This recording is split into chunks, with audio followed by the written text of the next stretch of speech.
Assalamualaikum warahmatullahi wabarakatuh. Kami dari kelompok 4 akan mempresentasikan tentang Arkanul Islam. Pertama-tama kami izin memperkenalkan diri terlebih dahulu. Perkenalkan, nama saya Muhammad Repi Tetang Putra dengan NIM 105211103. Dan ada rekan kami yang bernama Andini Nur Maslahatunisa dengan NIM 105211117.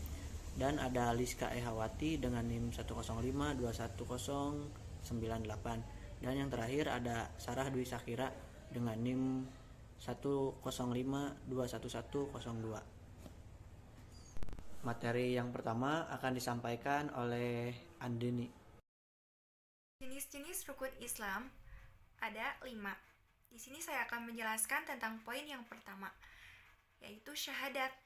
Syahadat dikatakan syahadat apabila yang disyahadati, yaitu yang disaksikan, diyakini dalam hati, dan diucapkan dengan lisan. Jika satu saja gugur dari ketiga itu, maka tidak bisa dikatakan syahadat atau persaksian yang sah. Kalimat pertama, La ilaha illallah, bermakna tidak ada Tuhan yang berhak disembah dengan sebenar-benarnya kecuali Allah Azza wa Jalla. Maka kita katakan bahwa persaksian La ilaha illallah dianggap benar jika memenuhi rukun dan syaratnya. Adapun rukunnya ada 2, yaitu menafikan segala sesuatu sesembahan yang ada di jagat raya ini kecuali Allah Subhanahu wa Ta'ala. Poin pertama menjelaskan arti dari kata menafikan berarti meniadakan, mentiadakan. Jadi yang patut disembah di jagat raya ini hanyalah Allah Subhanahu wa Ta'ala. Poin yang kedua, menetapkan Allah sebagai satu-satunya zat yang berhak diibadahi dengan sebenar-benarnya. Berikut adalah syarat-syarat sah La ilaha illallah. Yang pertama, mengetahui makna tentang apa yang diucapkannya, bukan asal terucap tanpa mengetahui maksudnya. Yang kedua, benar-benar meyakini kebenaran apa yang ia ucapkan tanpa ada keraguan sedikitpun. Yang ketiga, ikhlas yang berarti memurnikan segala ibadah lahir maupun batin. Yang keempat, orang yang bersyahadat hendaknya mengucapkan dengan berdasarkan kejujuran, bukan kedustaan. Yang kelima, kalimat tauhid tersebut di atas harus benar-benar menjauhi kesyirikan. Yang keenam, mencintai kalimat ini dengan segala konsekuensinya dan membenci segala sesuatu yang membatalkannya. Rukun Islam yang kedua adalah sholat. Sholat merupakan salah satu kewajiban yang kita jalankan setiap harinya, terutama dalam menjalankan sholat 5 waktu, di mana hukumnya wajib bagi setiap umat muslim. Sholat sendiri merupakan rukun Islam yang kedua yang sangat ditekankan atau menjadi ibadah yang paling utama setelah 2 kalimat syahadat. Sholat juga merupakan tiang atau pondasi agama, jadi sholat sangat penting bagi kita semua. Lalu sebenarnya apa pengertian sholat dan bagaimana dasar hukumnya? Baik, pengertian sholat.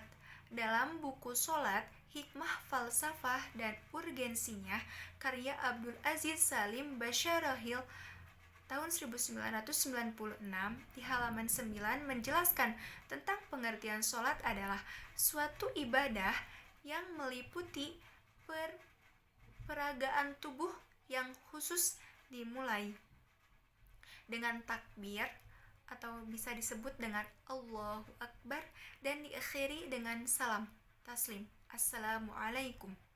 Sholat merupakan ibadah yang mencakup berbagai ibadah di dalamnya, seperti zikir kepada Allah Subhanahu wa Ta'ala, tilawah kitabullah, berdiri menghadap Allah Subhanahu wa Ta'ala, sujud, doa, tasbih, dan takbir. Dasar hukum sholat. Sholat sendiri sebagai salah satu tiang agama Islam, maka banyak dari ayat Al-Quran yang memerintahkan kepada umat Islam untuk menjalankan ibadah sholat, di mana setiap muslim yang mukallaf wajib melaksanakan sholat 5 waktu dalam sehari semalam, sebagaimana firman Allah dalam Al-Quran berikut ini. A'udzu billahi minasyaitonir rajim. Bismillahirrahmanirrahim. Fa idza qadaytumus sholata fadhkurullaha qiyaman wa qu'udan wa 'ala junubikum. Fa idza tuma'antum fa iqamus shalah. Innas sholata kanat 'alal mu'minina kitaban mawquta. Shadaqallahul adzim. Artinya, selanjutnya, apabila kamu telah menyelesaikan sholatmu, ingatlah Allah ketika kamu berdiri, pada waktu duduk, dan ketika berbaring. Kemudian, apabila kamu telah merasa aman, maka laksanakanlah sholat itu sebagaimana biasa. Sungguh, sholat itu adalah kewajiban yang ditentukan waktunya atas orang-orang yang beriman. Berikutnya mengenai zakat. Allah telah memerintahkan setiap muslim yang memiliki harta mencapai nisab untuk mengeluarkan zakat hartanya setiap tahun. Ia berikan kepada yang berhak menerima dari kalangan fakir, serta selain mereka yang zakat boleh diserahkan kepada mereka sebagaimana telah diterangkan dalam Al-Quran. Nisab emas sebanyak 20 mitskal, nisab perak sebanyak 200 dirham atau mata uang kertas yang senilai itu. Barang-barang dagangan dengan segala macam, jika nilainya telah mencapai nisab, wajib pemiliknya mengeluarkan zakatnya manakala telah berlalu setahun. Nisab biji-bijian dan buah-buahan sebesar 300 sa. Rumah siap jual dikeluarkan zakat nilainya, sedang rumah siap sewa saja dikeluarkan zakat upahnya. Kadar zakat pada emas, perak, dan barang-barang dagangan 2,5% setiap tahunnya. Pada biji-bijian dan buah-buahan 10% dari yang diairi tanpa kesulitan seperti yang diairi dengan air sungai, mata air yang mengalir atau hujan. Sedang 5% pada biji-bijian yang diairi dengan susah seperti yang diairi dengan alat penimpa air. Di antaranya manfaat mengeluarkan zakat, yaitu menghibur jiwa orang-orang fakir dan menutupi kebutuhan mereka serta menguatkan ikatan cinta antara mereka dan orang kaya. Selanjutnya adalah puasa. Menurut bahasa, puasa berarti menahan diri. Menurut syara, ialah menahan diri dari segala sesuatu yang membatalkannya dari mulai terbit fajar hingga terbenam matahari. Karena perintah Allah semata-mata, serta disertai niat dan syarat-syarat tertentu. Sedangkan arti saum menurut istilah syariat adalah menahan diri pada siang hari dari hal-hal yang membatalkan puasa, disertai niat oleh pelakunya, sejak terbit fajar sampai terbenamnya matahari. Artinya, puasa adalah penahanan diri dari syahwat perut dan syahwat kemaluan, serta dari segala benda konkret yang memasuki rongga dalam tubuh seperti obat dan sejenisnya, dalam rentang waktu tertentu, yaitu sejak terbit fajar kedua, yaitu fajar shadik, sampai terbenamnya matahari, yang dilakukan oleh orang tertentu yang memenuhi syarat, yaitu beragama Islam, berakal, dan tidak sedang dalam haid dan nifas, disertai niat, yaitu kehendak hati untuk melakukan perbuatan secara pasti tanpa ada kebimbangan agar ibadah berbeda dari kebiasaan. Macam-macam puasa. Yang pertama ada puasa wajib. Puasa wajib yaitu puasa yang jika kita lakukan kita akan mendapatkan pahala, sedangkan jika kita tidak lakukan kita akan mendapatkan dosa. Contoh dari puasa wajib yaitu adalah puasa di bulan Ramadan. Yang kedua ada puasa sunnah. Puasa sunnah menurut ajaran Islam merupakan salah satu bagian dari ibadah sunnah yang dilakukan untuk mendapatkan cinta atau kasih sayang dari Allah Subhanahu wa Ta'ala. Menurut ajaran Islam, puasa sunnah merupakan salah satu ibadah yang sangat dianjurkan untuk dilaksanakan. Ada beberapa macam puasa sunnah. Yang pertama adalah puasa hari Arafah, yang kedua adalah puasa hari Asyura dan Tasyu'a, yang ketiga ada puasa hari Senin Kamis, dan puasa 3 hari setiap bulan. Selanjutnya ada puasa 6 hari pada bulan Syawal. Berikutnya adalah tentang haji. Rukun Islam kelima adalah haji ke Baitullah Mekah sekali seumur hidup. Adapun lebihnya maka merupakan sunnah. Dalam ibadah haji terdapat manfaat yang tak terhingga. Haji merupakan bentuk ibadah kepada Allah Subhanahu wa Ta'ala dengan ruh, badan, dan harta. Ketika haji kaum muslimin dari segala penjuru dapat berkumpul dan bertemu di satu tempat, mereka mengenakan satu pakaian dan menyembah satu rob dalam satu waktu. Tidak ada perbedaan antara pemimpin dan yang dipimpin, kaya maupun miskin, kulit putih maupun kulit hitam. Semua merupakan makhluk dan hamba Allah, sehingga kaum muslimin dapat berta'aruf atau saling kenal dan ta'awun atau saling tolong-menolong. Mereka sama-sama mengingat pada hari Allah membangkitkan mereka semua dan mengumpulkan mereka dalam satu tempat untuk diadakan hisab atau perhitungan amal, sehingga mereka mengadakan persiapan untuk kehidupan setelah mati dengan mengerjakan ketaatan kepada Allah Subhanahu wa Ta'ala. Selanjutnya mengenai pengamalan rukun Islam. Yang pertama ada membaca 2 kalimat syahadat. 2 kalimat syahadat wajib dipahami oleh umat muslim. Selain itu, umat muslim juga wajib mengucapkan dan meyakininya sehingga dapat dikatakan mereka adalah umat yang beriman. 2 kalimat syahadat yang diucapkan sebagai seorang muslim juga menandakan sudah yakin memeluk agama Islam dan ikhlas dalam menjalani syariat yang diwajibkan. Isi dari 2 kalimat syahadat adalah sebagai berikut.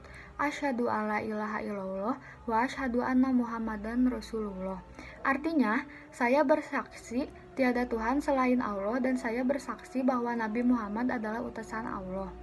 Dengan melafalkan 2 kalimat syahadat tersebut, menandakan seseorang yakin bahwa Allah Subhanahu wa Ta'ala adalah Tuhan yang pantas disembah dan Nabi Muhammad SAW adalah utusannya.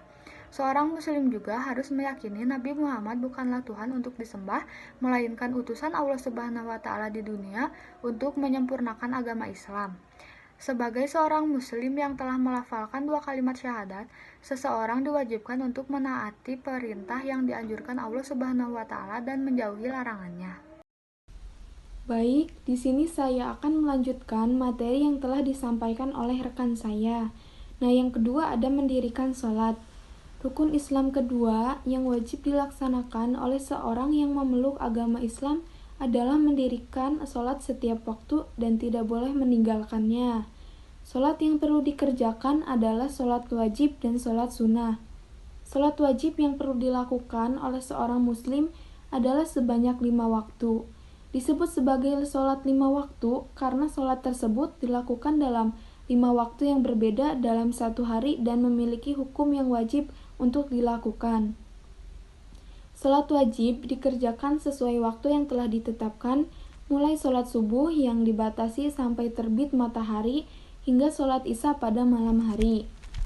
Jumlah rakaat sholat wajib, yang pertama ada sholat subuh berjumlah 2 rakaat, yang kedua ada sholat zuhur berjumlah 4 rakaat, yang ketiga ada sholat asar berjumlah 4 rakaat, dan yang keempat ada sholat maghrib berjumlah 3 rakaat, dan yang terakhir ada sholat isya berjumlah 4 rakaat. Selain itu ada sholat yang memiliki hukum sunnah. Pengertiannya adalah jika sholat ini dilakukan memberikan pahala dan kebaikan, jika tidak dilakukan tidak apa-apa. Bahkan puasa Ramadan. Rukun Islam yang ketiga adalah seorang muslim wajib untuk menjalankan ibadah puasa pada bulan Ramadan yang jatuh 1 kali pada setiap tahunnya. Puasa adalah kegiatan yang dilakukan seorang umat muslim di mana mereka menahan untuk tidak mengonsumsi makanan atau minuman selama seharian penuh. Tidak hanya menahan lapar dan haus, selama berpuasa di bulan Ramadan, seorang muslim juga harus menahan segala hawa nafsu dan amarah yang terkadang datang. Selain mewajibkan seorang muslim melakukan puasa, pada bulan Ramadan adalah bulan yang dipenuhi berkah sehingga apabila umat Islam melakukan kebaikan akan mendapatkan pahala berlipat ganda. Yang keempat, membayar zakat. Sebagai rukun Islam yang berikutnya, zakat merupakan suatu kegiatan yang wajib dilakukan bagi setiap umat muslim yang dirasa mampu untuk melakukannya. Seperti halnya puasa dan sholat, zakat juga ada 2 tipe, yaitu ada zakat wajib dan zakat sunnah. Zakat wajib biasanya disebut zakat fitrah, dan zakat sunnah adalah zakat mal atau zakat yang bergantung pada penghasilan yang didapatkan seorang muslim. Zakat fitrah dibayarkan pada akhir bulan Ramadan dan sebelum memasuki hari raya Idul Fitri. Sedangkan zakat mal dibayarkan berdasarkan pendapatan yang yang diperoleh setiap tahunnya. Zakat bermanfaat dalam membantu orang yang kurang mampu dan kurang beruntung sehingga mereka dapat terbantu dalam hal sandang maupun pangan. Yang terakhir, naik haji bagi yang sudah mampu. Rukun Islam yang berikutnya atau rukun Islam yang kelima adalah menunaikan ibadah haji bagi setiap umat muslim yang telah mampu untuk melakukannya. Menunaikan ibadah haji ke tanah suci merupakan kewajiban umat muslim yang mapan dan mampu, baik lahir maupun batin. Dikatakan wajib bagi orang yang telah mampu karena perjalanan ke tanah suci membutuhkan banyak persiapan yang memakan biaya dan kesiapan hati yang matang. Ibadah haji dilakukan setiap tahunnya pada bulan haji atau bulan Zulhijjah. Umat muslim tetap dapat mengunjungi tanah suci selain pada bulan Zulhijjah untuk menjalankan ibadah umroh. Mungkin cukup sekian materi yang dapat saya sampaikan. Selanjutnya saya kembalikan kepada moderator. Baik, terima kasih.